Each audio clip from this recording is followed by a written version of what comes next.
한 주간도 잘 지내셨습니까? 2021년 4월 첫 번째 주일, 특별히 오늘은 부활주일입니다. 우리 푸른청소년부 예배를 시작하도록 하겠습니다. 여러분들을 진심으로 환영합니다. 진즈 웰컴 시작하는 시간입니다. 여러분, 이번 한 달 동안에는 우리가 서로 지지하고 후원하는 마음을 가지고 서로 인사하도록 하겠습니다. 우리 앞에 화면을 보시면서 함께 인사해 볼까요? 함께 하겠습니다. 시작. 푸른이들을 응원합니다. 네, 여러분들을 진심으로 응원하고 여러분들을 지지합니다. 이번 한 달 동안 우리가 서로를 응원해주고 격려해주는 그런 귀한 한 달이 되기를 간절히 소망합니다. 사도신경하심으로 우리의 신앙을 고백하겠습니다. 나는 전능하신 아버지 하나님, 천지의 창조주를 믿습니다. 나는 그의 유일하신 아들, 우리 주 예수 그리스도를 믿습니다. 그는 성령으로 잉태되어 동정녀 마리아에게서 나시고 본디오 빌라도에게 고난을 받아 십자가에 못 박혀 죽으시고 장사된 지 사흘 만에 죽은 자 가운데서 다시 살아나셨으며 하늘에 오르시어 전능하신 아버지 하나님 우편에 앉아 계시다가 거기로부터 살아있는 자와 죽은 자를 심판하러 오십니다. 나는 성령을 믿으며 거룩한 공교회와 성도의 교제와 죄를 용서받는 것과 몸의 부활과 영생을 믿습니다. 아멘.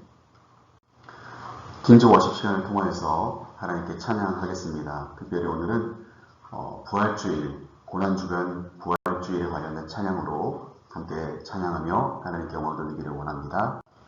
함께 찬양하도록 하겠습니다.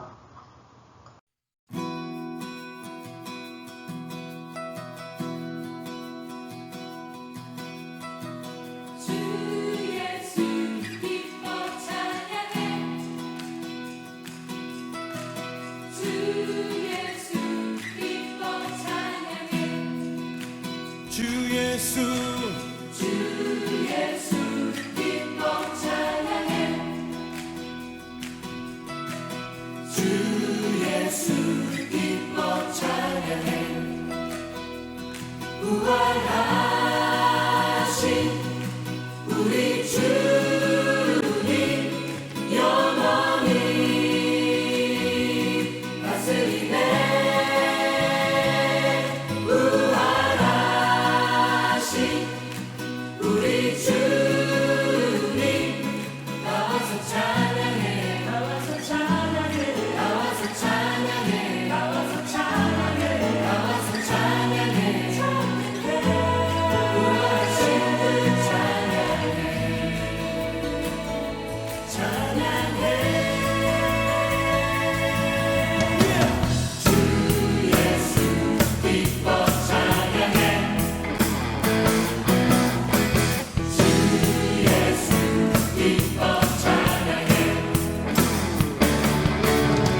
세상이 증량할 수 없는 지혜로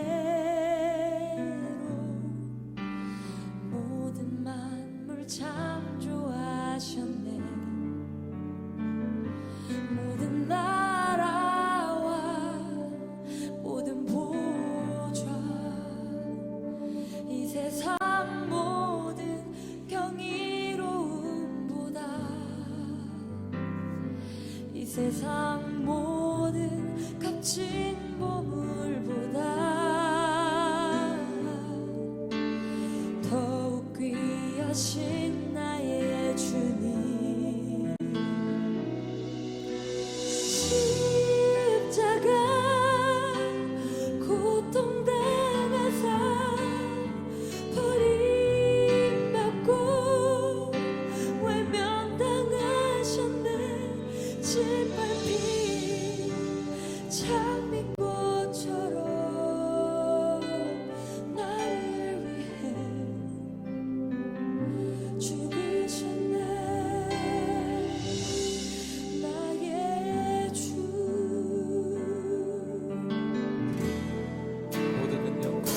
모든 능력과 모든 권세 모든 것 위에 뛰어나신 주님. 세상이 증량할 수 없는 지혜로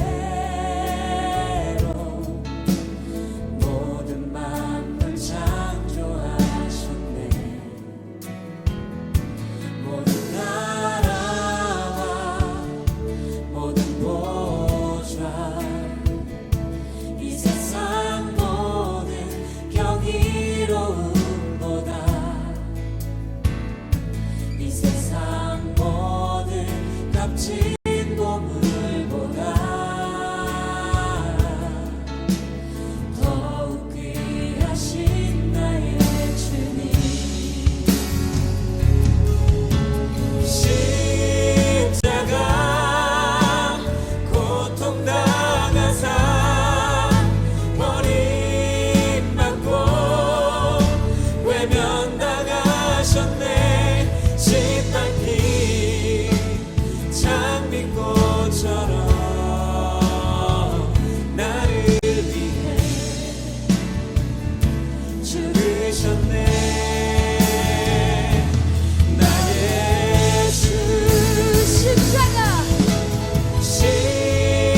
십자가 고통당하사 버림받고 외면당하셨네. 짓밟힌 장미꽃처럼 나를 위해 죽으셨네. 나의 주. 짓밟힌 장미꽃처럼 나를 위해 죽으셨네. 나의 주.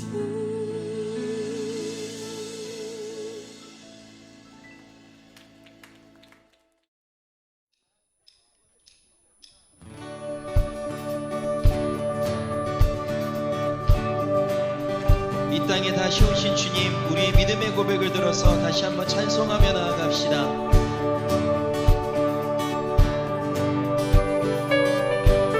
주님께 영광, 주님께 영광, 다시 사신 주, 사망 권세 모두 이기시었네.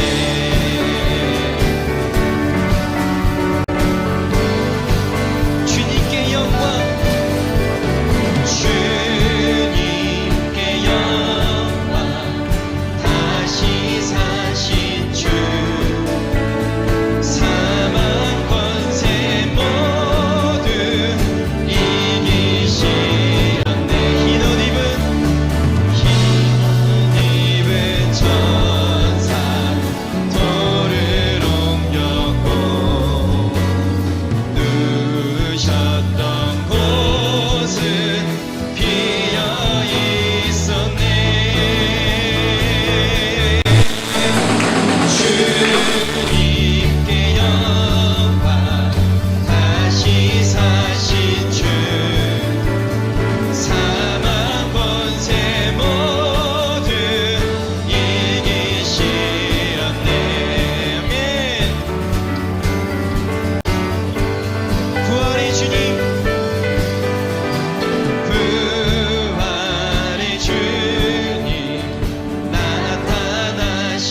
곁에 계시고 나시오신 주님 찬양합니다.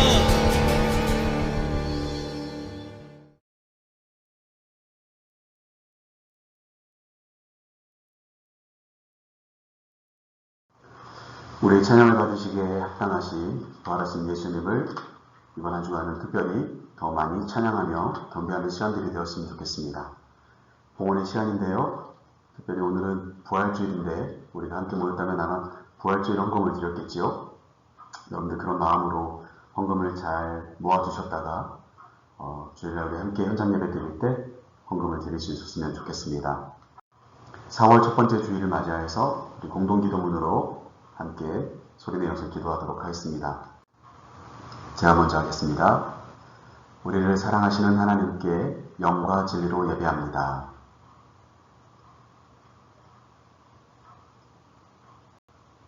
하나님을 멀리하던 우리 죄를 용서하시는 십자가를 바라봅니다.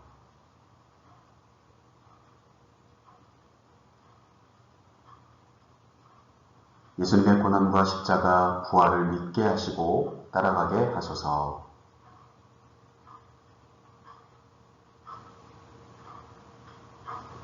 죄인을 위해 고난당하시고 사망 권세에 이기신 예수 그리스도의 이름으로 기도합니다. 아멘. 팀즈 스피치 시간입니다. 오늘도 말씀을 함께 나누면서 하나님께 나아가겠습니다. 오늘 우리에게 주신 하나님의 말씀은 신약성경 마가복음 16장 6절과 7절 두 절의 말씀을 함께 보도록 하겠습니다. 특별히 오늘 말씀 본문은 우리가 함께 계속해서 사순절 묵상으로 했던 갈릴리의 길, 마지막 다시 갈릴리로 라고 하는 그 말씀을 가지고 오늘 말씀을 함께 나눠보려고 합니다. 같이 화면을 보시면서 함께 마가복음 16장 6절과 7절 같이 읽어보도록 하겠습니다. 시작. 청년이 이르되 놀라지 말라. 너희가 십자가에 못 박히신 나사렛 예수를 찾는구나. 그가 살아나셨고 여기 계시지 아니하니라. 보라, 그를 두었던 곳이니라. 가서 그의 제자들과 베드로에게 이르기를 예수께서 너희보다 먼저 갈릴리로 가시나니 전에 너희에게 말씀하신 대로 너희가 거기서 배우리라 하라 하는지라. 아멘. 오늘 읽으신 말씀을 중심으로 갈릴리로 가시나니 라고 하는 말씀의 제목으로 함께 말씀을 생각해 보려고 합니다. 우리는 지난 시간에 지난 주까지 계속해서 정체성에 관련된 이야기들을 3월 한 달 동안 함께 말씀을 통해서 나눴습니다. 그리스도인으로서 살아가는 신앙과 삶의 방식이 정체성입니다. 그래서 나는 나라고 하는 사람 개인인 것 같이 보이지만 나를 통하여서 내가 어떤 사람인가, 내가 어떤 하나님의 사람인가가 드러나게 되어 있다. 그런 이야기들을 우리가 말씀들을 통해서 함께 했었습니다. 지난주에는 특별히 예수님이 마지막 예루살렘에 입성하시는 종려주의를 맞이해서 우리가 함께 말씀을 나누었는데 예수님께서 나귀를 타고 예루살렘에 입성하시던 모습을 우리 함께 보고 있죠. 그렇게 환영을 받으며 예루살렘에 입성하셨지만 결국 예수님은 성전에 들어가셨다가 성전에서 장사하고 비둘기 파는 사람들의 그 모든 상을 뒤집어 엎고 채찍을 만드셔서 채찍질하면서 내 집은 만민이 기도하는 집이다. 바로 그렇게 주님께서 성전이 회복되기를 원하셨고 그리고 하나님의 그곳에서 만날 만한 장소가 되어야 된다라고 선언하시면서 반대로 종교 지도자는 예수님을 죽이기로 결정하는 그런 장면들을 우리가 함께 말씀들을 생각해 보았습니다. 결국 우리는 교회는 예수님이 말씀하신 것처럼 기도하는 집이고 하나님을 만날 만한 장소가 되어야 된다. 그것을 우리가 회복하기 위해서 노력해야 된다. 그런 말씀들을 우리가 지난 시간에 함께 말씀을 통해서 나누었습니다. 4월 한 달은 앞에서도 말씀드린 것처럼 전체적인 주제가 지원입니다. 이 그림을 보시면 아시겠지만 한 사람이 기도하려고 하는데 그 팔을 양쪽에 있는 사람들이 지탱해주고 있는 그런 모습을 우리가 그림을 통해서 확인해 볼 수가 있죠. 교회 공동체가 온전하게 세워지기 위한 헌신, 바로 그게 지원이다. 그런 이야기들을 하고 있습니다. 오늘 제가 준비한 설교는 이 4월달 주제에 관련된 설교가 아니고 부활주일에 관련된 설교이기 때문에 다음 주에 더 정확하게, 더 구체적으로 지원에 관한 설교들을 함께 하면서 우리 푸른이들과 4월의 주제를 함께 나누기를 원합니다. 오늘은 부활에 대한 이야기를 하려고 하는데요. 부활이라는 것은 도대체 뭘까?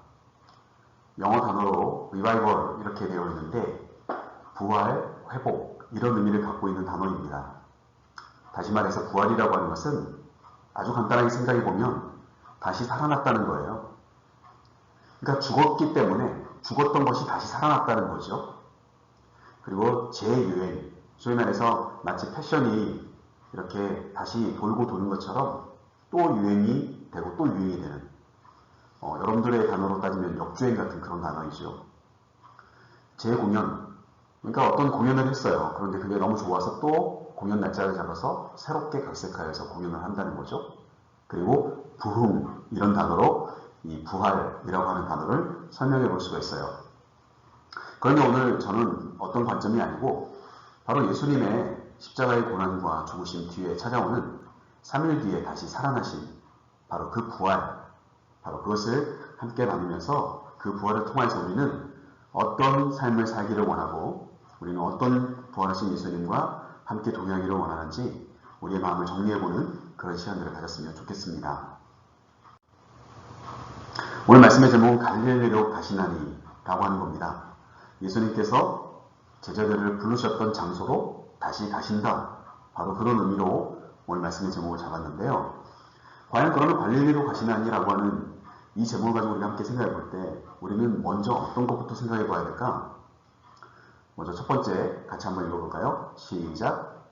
어떤 예수님을 찾고 있나요? 네, 그렇습니다. 오늘 우리가 갈릴리로 가시나니 라고 하는 그 갈릴리로 다시 가시는 예수님은 어떤 예수님이었냐는 거예요. 그 예수님은 도대체 어떤 분이셨고 또 그리고 갈릴리로 가시는 예수님은 어떤 마음이셨겠고 또 그런 말씀을 듣고 있는 제자들의 마음은 어떠했을까? 과연 그 어떤 예수님을 찾고 있는가? 바로 그것을 우리가 정리해 볼 필요가 있겠다라고 하는 겁니다. 여러분, 지금 이 장면은 그림인데 예수님의 골고다의 언덕에서의 십자가의 사건으로 예수님이 죽으셨어요. 그리고 나서 예수님은 공회원이었던, 그 당시 소위 말해서 공회원이라고 한다면 공인입니다. 오늘날로 따지면은 무슨 국회의원 정도 되어지는 그런 사람입니다. 그런 국회의원 정도 되는 사람이 십자가에 못 박혔던 사람을 자신의 빈 무덤으로 장사를 지낸다? 과연 이게 가능할까요? 그리고 또 한 가지는요. 그 당시에 대다수의 팔레스틴 지역에 사형을 받았던 죄수들이 있잖아요. 그러면 그 사형을 받았던 죄수들은요. 그 마을 사람들 내지는 그 도시 사람들의 본보기를 삼기 위해서 사형을 처한 거예요. 그렇기 때문에 그들의 시신을 굳이 장사 지내지 않습니다. 까마귀 밥이 되도록 놔두는 거죠. 부패하고 썩어지도록 놔두는 거예요. 봐라, 이렇게 뭔가 반란하고 말을 안 듣는 자들은 이렇게 될 거야 라고 하는 것을 보여줘야 되잖아요. 그런데 어떻습니까? 예수님은 로마 빌라도도 그리고 가야바도 예수님의 시신을 장사하는 것을 허락해 줍니다. 결국 그들도 아는 거예요. 예수님이 그렇게 크게 본보기가 될 만한 죄수가 아니었다는 것을요. 결국 예수님은 사형을 받으시고 죽으시고 무덤에 장사되게 됩니다. 그 당시에 로마의 또 그 당시에 예루살렘에 있었던 무덤들은요. 소위 말해서 우리가 생각하는 그런 흙무덤이 아닙니다. 바위를 깎아서 내지는 뚫어서 거기에 공간을 만들고 그 앞에는 돌문을 막는, 그래서 무덤의 입구를 막는 그런 스타일의 무덤이에요. 지금 여러분 사진을 보신 것처럼. 예수님의 시체도 마찬가지로 이러한 무덤, 아리마다 사람 요셉의 빈 무덤, 그가 사용하려고 했던 무덤이니까 나름은 굉장히 괜찮은 무덤이었을 거라고 생각합니다. 그런데 여러분들도 잘 아시다시피 성경을 보면 예수님의 시체를 장사를 지낸 다음에 그 앞을 지키는 자들이 있었어요. 그 사람들이 바로 로마 병사들이었다는 거예요. 그 로마 병사들이 왜 지키고 있었어요? 예수님의 시체를 제자들이 훔쳐서 달아난 다음에 예수님은 살아나셨어. 거봐, 예수님이 살아신 전에 말씀하신 게 있었는데 그 말씀대로 예수님은 살아난 거야. 이렇게 엉뚱한 소문을 낼 거라고 생각하면서 과연 그렇게 되는지 안 되는지 그들은 그 앞에서 로마 병사들을 조를 짜가지고 그 무덤을 꽁꽁 지키고 있었다는 사실이에요. 목사님은 아직 보지 못했습니다만 여러분 이런 영화가 나왔었어요. 이게 2006년인가 2016년인가 아마 최근에 나왔던 부활이라고 하는 영화인데 한국어 영화로는 부활이라는 제목의 영화인데 이 영화 내용이 뭐냐면요. 예수님의 시체가 사라졌다는 거예요. 근데 많은 사람들이 부활하신 예수님을 만났다는 거예요. 그래서요. 로마에요. 특수인물을 띈 작은 규모의 부대를 만들어서요. 그런 소문이 사실인지 시체를 찾아내야 되는 그런 특명을 받고 이제 시체를 훔쳐간 사람들을 찾아내고 그래서 예수님이 부활했다는 사실을 보았다고 이야기하는 사람들을 취조하면서 그들을 쫓아다니면서 결국 이 로마 병사가 장교가 부활하신 예수님을 만나게 되었다는 그런 내용의 영화입니다. 굉장히 괜찮은 영화예요. 여러분 결국 이렇게 로마 병사들은 예수님의 무덤을 지켰습니다. 예수님의 시체를 지켜드리기 위해서가 아니라 부활의 소문이 날까봐 부활은 있을 수 없는 이야기이기에 믿음이 없는 그들은 예수님의 시체를 훔쳐갈 것이라고 믿고 그 무덤을 지키고 있었다는 사실이죠.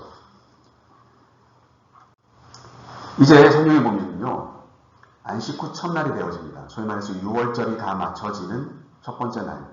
예수님께서 말씀하셨던 예수님이 십자가를 지시고 죽으신 뒤에 3일 뒤에 새벽 아직 해가 뜨기 전에 있었던 일이죠. 마가복음 오늘 우리 본문인 16장 1절 말씀을 보면 여인들이 등장하는데 막달라 마리아, 야고보의 어머니 마리아, 그리고 살로메라고 하는 구체적인 예수님의 무덤에 갔던 여인들을 세 사람의 이름이 있고 나머지 여인들의 이름은 없습니다만 아무튼 몇몇 여인들이 향품을 준비하여서 예수님의 무덤을 찾아갑니다. 그것도 새벽 아직 해가 뜨기 전. 해가 뜨기 전에 가야 사람들 눈에 잘 띄지 않을 거고 그 다음에 설사 로마 병사들이 무덤을 잘 지키고 있다 하더라도 몇 푼 쥐어주면 좀 열어줄 수도 있지 않을까 라고 하는 그런 기대를 가지고 이 여인들은 향품을 준비해서 갔습니다. 목사님이 이 말씀을 묵상할 때마다 항상 떠오르는 것은요. 이 여인들은 부활하신 예수님을 만나려고 간 게 아니에요. 그랬다면 향품을 준비해서 갈 이유가 없었겠죠. 이 여인들이 들고 온 향품은요. 시신에 발라야 될 그런 향품이었다는 거예요. 결국 이 여인들도 예수님이 부활했을 거라고 믿고 간 게 아니라 십자가에 못 박혀 죽으셔서 이제 3일째 무덤 안에 계실 예수님의 그 시신 그날은 너무너무 정황이 없어서 예수님의 시체가 부패될 것도 생각하지 않고 향품도 준비할 찰나도 없었던 그런 안타까운 마음에 이 여인들이 이제 그 향품을 준비해서 예수님의 시신에 발라드리기 위해서 간 겁니다.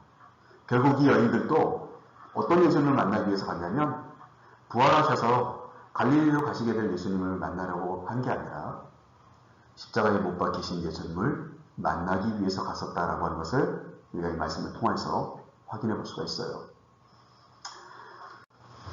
그때 그 무덤 속에는 예수님의 시체는 보이지 않았고요. 오늘 본문에 등장하는 청년이 등장합니다. 청년이라고 하지만 이들은 바로 천사들이죠. 그 청년이 이야기하죠. 오늘 우리 본문입니다. 16장 6절 말씀에 보면 놀라지 말라. 너희가 십자가에 못 박히신 예수, 나사렛 예수를 찾는구나. 그렇게 이야기합니다. 소위 말해서 여인들아 너희의 손에 쥐어진 향품을 보니 그리고 너희가 시체를 찾고 있는 거 보니 너희가 깜짝 놀랄 만한 일이 벌어졌는데 놀라지 말아라. 너희는 지금 십자가에 못 박혀서 누워 있어야 될 숨도 쉬지 않고 누워 있어야 될 예수님을 찾고 있었구나. 그러나 예수님은 살아나셨고 여기에 계시지 않는다. 봐봐. 그분이 누우셨던 곳이야. 라고 설명해 줬다는 거죠. 사랑하는 우리 프로이들과 또 우리 선생님들과 저에게도 동일하게 오늘 우리가 믿고 있는 예수님은 어떤 예수님인가요? 그저 일주일에 한 번씩 꺼내보는 예수님? 그런가요? 일주일에 한 번씩 어쩔 수 없이 기도할 때, 또 내지는 찬양할 때, 또 말씀을 들을 때 들어야만 되는 그런 이야기의 주인공? 우리의 구원자라고 이야기하기에 우리가 믿어줘야 될 그런 대상? 그게 바로 예수님의 모습인가요? 그렇다면 그 예수님이 정말 살아계신지를 확인해 봐야 될 것 같아요. 예수님이 정말 살아계신다면 우리의 삶 곳곳에서 예수님이 드러나게 되어 있습니다. 그게 바로 살아계신 예수님의 모습이죠. 그러나 오늘 이 여인들처럼 우리는 어쩌면 향품을 손에 들고 무덤으로 가는, 소위 말해서 재미없는 예배, 별로 내 마음에 감흥이 없는 그런 말씀, 괜히 버스쳐야 되는 찬양, 그런 순서로 짜여져 있는 예배를 마지못해 드리려고 다니는 그런 안타까운 슬픔에 젖은 우리의 모습들은 없는지 다시 한번 부활절일을 맞이해서 우리가 함께 생각해 보고자 하는 겁니다. 바라기는 여러분, 저 여러분은 조금도 십자가에 못 박혀서 죽으셨던 나사렛 예수 그리스도를 찾으려고 하는 게 아니라 그분이 살아나셨다고 해도 조금도 놀라지 않는, 오히려 흥겨워하고 즐거워하는, 역시 그랬어, 예수님의 말씀이 맞았어, 예수님은 거짓말 하시는 분이 아니야 라고 하는 그런 마음에 감동이 있는 그런 진짜 살아계신 예수님을 찾아다닐 수 있는 자, 그래서 나의 터전이었던 갈릴리로 함께 주님을 만나기 위해 떠날 수 있는 그런 믿음의 사람들이 다 되시기를 주님의 이름으로 간절히 축복합니다. 두 번째로 오늘 본문을 중심으로 갈릴리로 가시나니라고 하는 말씀은 어떤 의미를 가지고 있을까요? 두 번째 한번 같이 읽어볼까요? 시작! 가까이 계시는 예수님. 그렇습니다. 갈릴리로 가시는 예수님, 갈릴리로 주님은 가시기로 했어 라고 했습니다. 그 예수님은 어떤 분일까? 앞에서도 계속 말씀드렸던 것처럼 제자들의 대다수가 고향이 갈릴리예요. 갈릴리 호수를 중심으로 한 해안가, 또 내지는 내륙에 있는 가나, 가버나움, 이런 쪽에 그들의 고향들이 있습니다. 그러다 보니까 어때요? 갈릴리로 가신다는 뜻은 뭘까요? 제자들의 고향으로 예수님이 가실 것이다. 바로 그렇게 이야기하는 거예요. 그 말은 뭘까요? 예수님이 아주 내가 익숙한 그 곳으로 먼저 가시는구나. 먼저 찾아오시는구나. 그러기에 예수님은 나의 가까이에 계시는 분이다. 라고 하는 것을 이 표현을 통해서 우리가 확인해 볼 수가 있다는 사실이죠. 오늘 본문을 중심으로 천사가 이야기했던, 그 천사로 등장하는 청년이 이야기했던 그 부탁을 받았던 여인들은 이제 부활의 소식을 전하기 위해서 제자들을 찾아갑니다.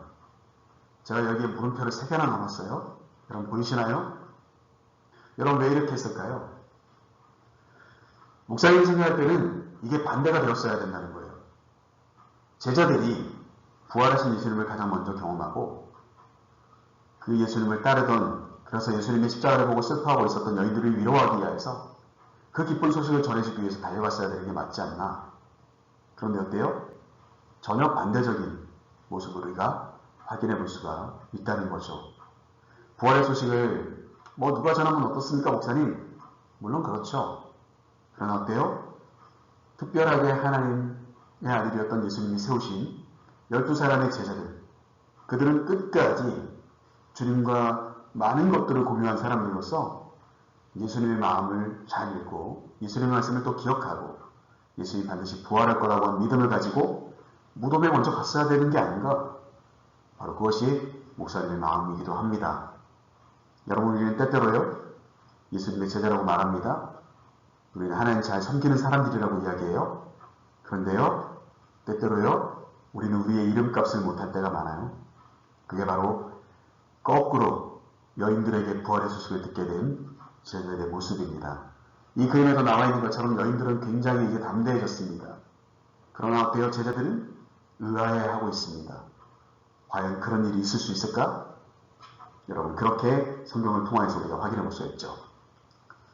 오늘 그 여인들이 전해준 말은 무엇입니까? 예수님께서 너희보다 먼저 갈릴리로 가실 것이다. 전에 너희에게 말씀하신 대로 너희가 거기에서 소위 말해서 갈릴리로 가면 그곳에서 예수님, 부활하신 예수님을 너희가 만날 수 있을 거야 라고 천사가 이야기했다는 것을 이 여인들이 전해주고 있다는 사실이에요.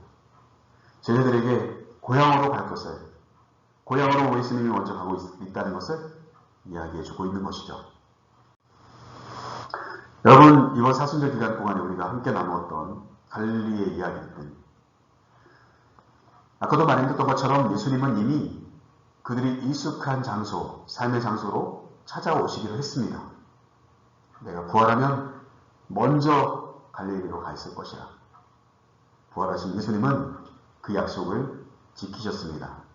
여러분 보이시죠? 이 지역이 갈릴리죠? 아마 이번에 사순절 기간 동안에 조금이라도 따라오신 분들이라면 많이 친숙한 이름들이 이제 등장하지요. 나사렛이 있고요. 그리고 가나가 있고요. 가버나움, 벳세다, 막달라, 그리고 막달라의 건너편 이방인의 도시라고 할 수 있는 거라사, 그리고 우리가 지난 주간에 함께 말씀을 나누고 있었던 가이사랴, 빌립보, 이 지역들이 다 갈릴리에 해당되는 지역이에요. 그리고 제자들은 대부분 다 거의 전부가 이 지역의 출신들입니다. 예수님은 이 지역에 찾아다니시면서 그들을 부르셨기도 했고, 부활하신 예수님은 다시 그들의 삶의 터전으로 가셔서 그들을 기다리기로 약속하셨다라고 하는 거예요. 여러분, 목사님은 이 말씀을 생각하면서 문득 그런 생각이 들었습니다. 예수님은 우리의 가장 가까운 곳으로 찾아오신다. 내가 너무너무 익숙한 자리로 주님은 나를 만나기 위해서 오시는 분이다. 바로 그렇게 오늘 말씀을 함께 나누고 싶은 거예요.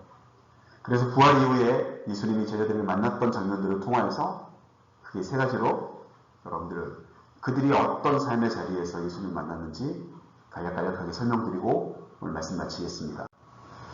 먼저 첫 번째는 의심의 자리에 찾아가신 예수님입니다. 여러분, 이 의심하는 것은 우리에게 너무 익숙합니다. 진짜 그런 일이 있을 수 있을까? 진짜 부활이라는 게 있을 수 있을까? 내가 교회를 다니지만 항상 이맘때 부활주일을 맞이해서 설교를 듣지만, 그리고 부활주일 달걀도 먹고 이렇게 하지만, 그런데 진짜 예수님이 죽었는데 어떻게 살아날 수 있어?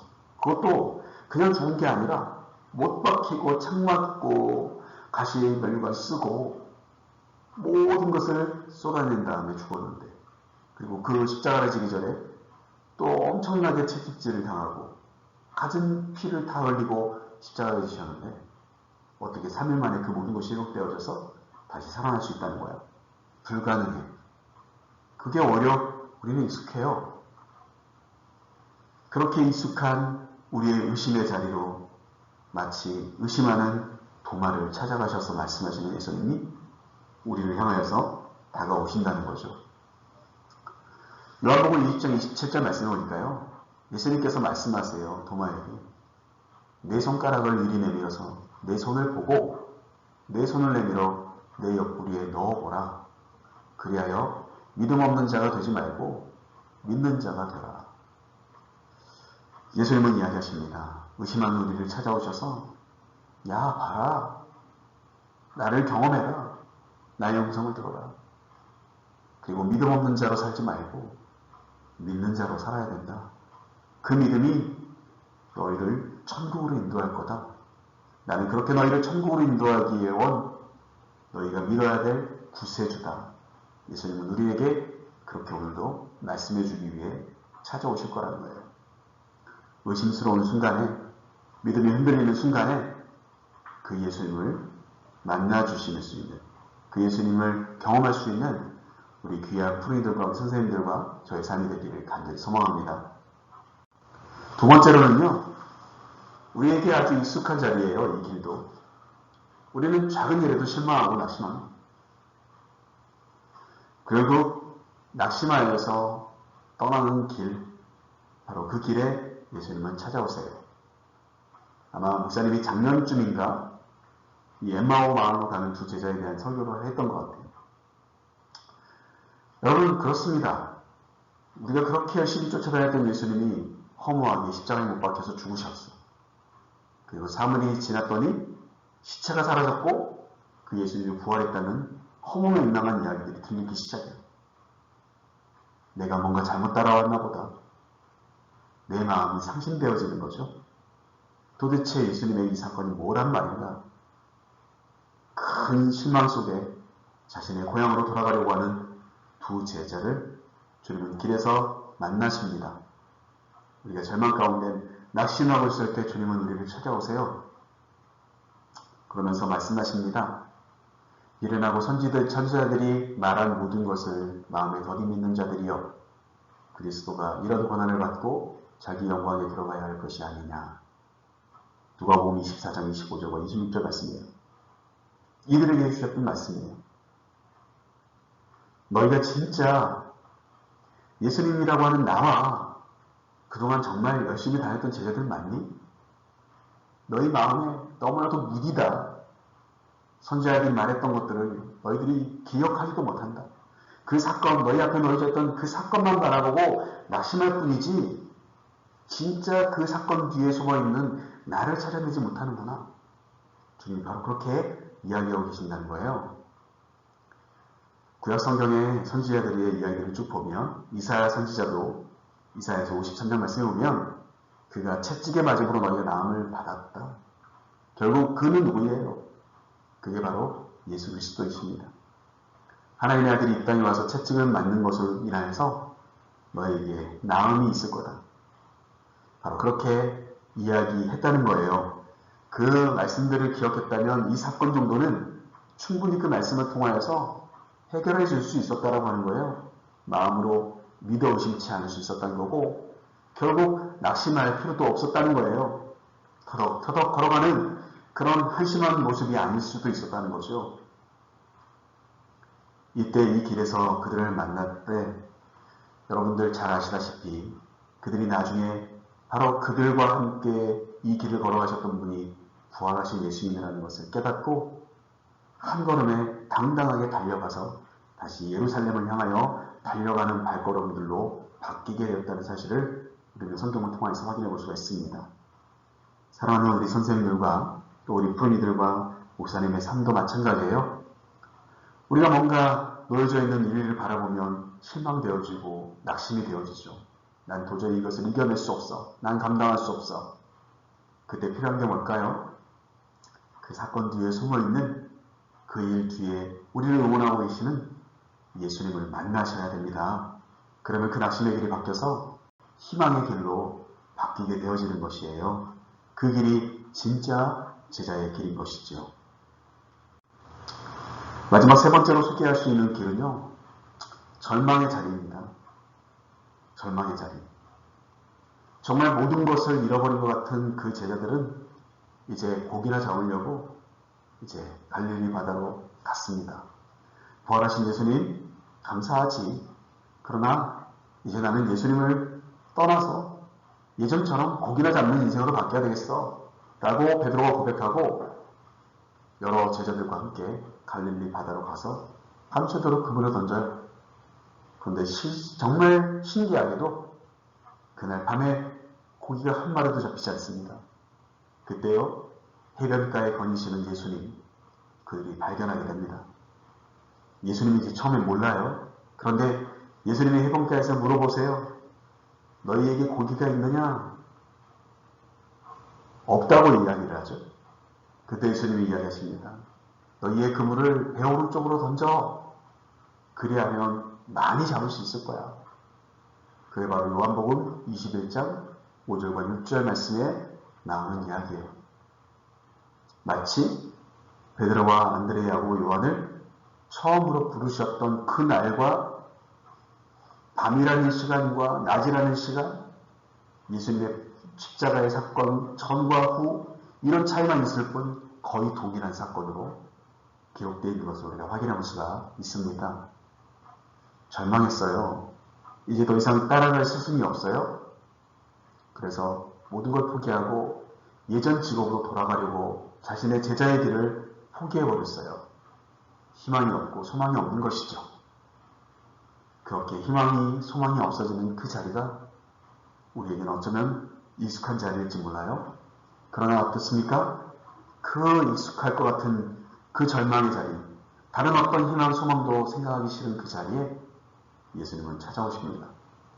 그리고 우리에게 다시금 처음 주님을 만났던 순간을 떠오르게 해주시는 그런 부활하신 예수님이 있으시다라고 하는 사실이에요. 사랑하는 우리 부인들과 우리 선생님들과 목사님에게도 우리가 처음으로 예수님을 믿었던, 처음으로 교회를 출석했던 그 날과 그 때를 추억해 볼 수 있는 그 순간 우리는 절망에서 희망으로, 소망으로 우리의 인생이 바뀔 수 있다는 것을 이 말씀이 우리에게 소개해주고 있는 것이죠. 사랑하는 우리 프로이들과 우리 선생님들과 제가 절망하는 그 자리가 익숙해지지 않도록 우리를 찾아오시는 예수님을 만나 우리도 부활하신 예수님 때문에 우리의 마음이 부활하고 우리 속에 있는 소망도 부활하고 꿈도 부활할 수 있는 그런 활기찬 인생들로 우리의 삶을 살아갈 수 있기를 간절히 소망합니다. 오늘 말씀을 이제 마치려고 하고요. 말씀을 다시 한번 정리해 보겠습니다. 오늘 우리는 마가복음에 등장하는 16장 6절과 7절 2절의 말씀을 가지고 갈릴리로 가시나니라고 하는 말씀의 제목으로 함께 말씀을 생각해 보았습니다. 크게 두 가지로 생각해 보았습니다. 과연 어떤 예수님을 나는 찾고 있는 것일까? 우리는 부활하신 예수님을 찾아야만 합니다. 그것이 우리의 숙제예요. 부활하신 예수님을 찾는 것이 우리의 과제입니다. 죽어있는, 십자가에 못 박혀있는, 그래서 싸늘하게 식어있는 예수님을 만나려고 하는 게 아니고 그 어떠한 고통, 인간의 한계를 뛰어넘는 다시 사신 예수님을 찾아야만 합니다. 바로 그것이 갈릴리로 가시는 예수님의 모습이고 우리를 향하신 주님의 마음이에요. 두 번째 우리가 방금 나눈 것처럼 그 부활하신 예수님은 갈릴리라고 하는 아주 제자들에게 익숙한 고향을 향하여서 가까이 찾아와 계신다는 사실이에요. 우리의 삶의 장소에 먼저 찾아오시는 예수님이라는 거예요. 우리의 삶의 자리가 때로는 의심스럽고 믿을 사람이 한 명도 없는 것 같고 의지할 사람이 없는 것 같고 낙심이 되어지는 그런 길이고 그래서 어떠한 소망도 내 마음에 자리 잡고 있지 않은 절망 가운데 삶을 살아가고 있는 그런 삶일지 모르지만 그게 나에게 익숙할지 모르지만 그렇게 익숙한 것 같은 그런 삶의 장소에 먼저 찾아오시는 예수님, 바로 그 예수님은 자신이 부활하셨고 우리를 부활시키시기 위해서 우리의 아주 가까운 곳에 찾아오셔서 우리의 삶의 일상 가운데 찾아오셔서 우리가 생각하지 않았던 그 짧은 순간순간 우리를 믿음으로 붙잡아 주시고 마음을 격려해 주시고 소망을 다시 한번 품게 하시는 그런 예수님이시다. 우리 사랑하는 프로이들과 우리 선생님들과 제가 그런 부활하신 예수님을 늘 삶 가운데 경험하게 되기를 간절히 소망합니다. 파송의 시간을 갖도록 하겠습니다. 제가 먼저 읽도록 하겠습니다. 부활하신 예수님께서 우리의 삶에 찾아오심을 믿는 여러분을 세상으로 파송합니다. 한 주간의 삶에서 부활하신 예수님을 발견하며 살아갑시다.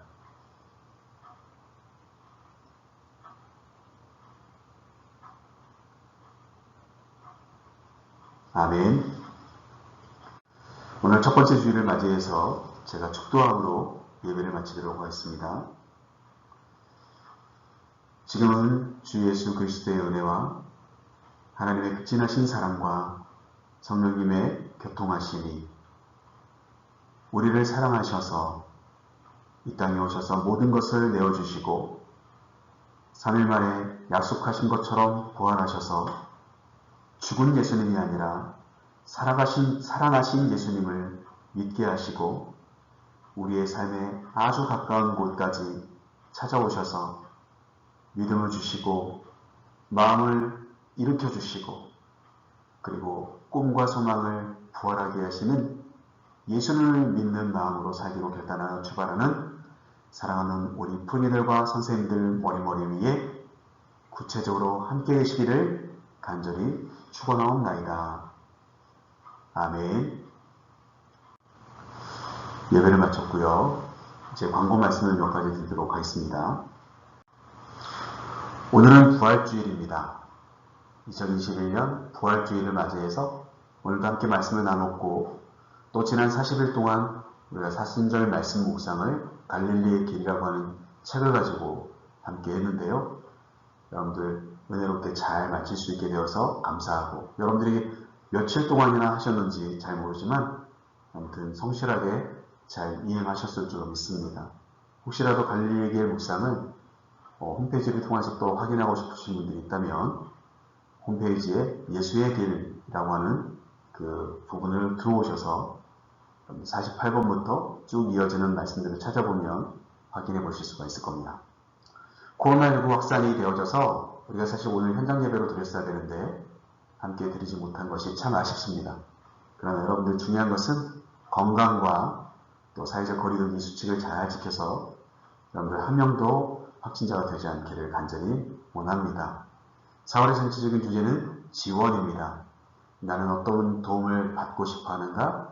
또 나는 어떻게 사람들을 돕는 사람인가? 이 두 가지의 이야기들을 우리가 다음 주일부터 또 구체적으로 함께 나누게 될 겁니다. 4월의 미션은 기도 후원자입니다. 어떻게 진행할 거냐면요. 기도의 후원자는 우리 선생님들과 목사님이고요.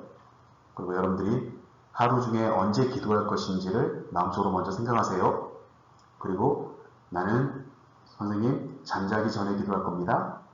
잠에서 일어나면 기도할 겁니다. 학교에 출발하면서 기도할 겁니다. 집에 들어오면서 기도할 겁니다. 뭐 이런 식으로 여러분들이 기도할 때를 하루 중에 기도할 때를 언제든지 좋습니다. 아니면 구체적인 시간을 말씀하셔도 돼요. 그렇게 하셔서 단톡방이나 우리 선생님들한테 또 목사님한테 여러분들이 카톡이나 문자로 알려주세요.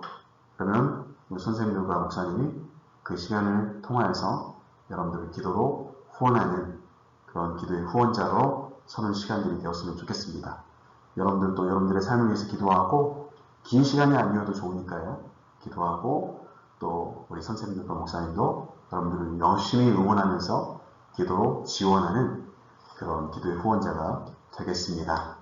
이번 한 달도 여러분들 우리 공동체가 서로를 격려하고 세우는 일에 최선을 다해서 아름답게 우리가 세워질 수 있는 그런 귀한 4월 한 달이 될 수 있기를 간절히 소망합니다. 부활하신 예수님과 이 한 주간도 승리하세요. 샬롬.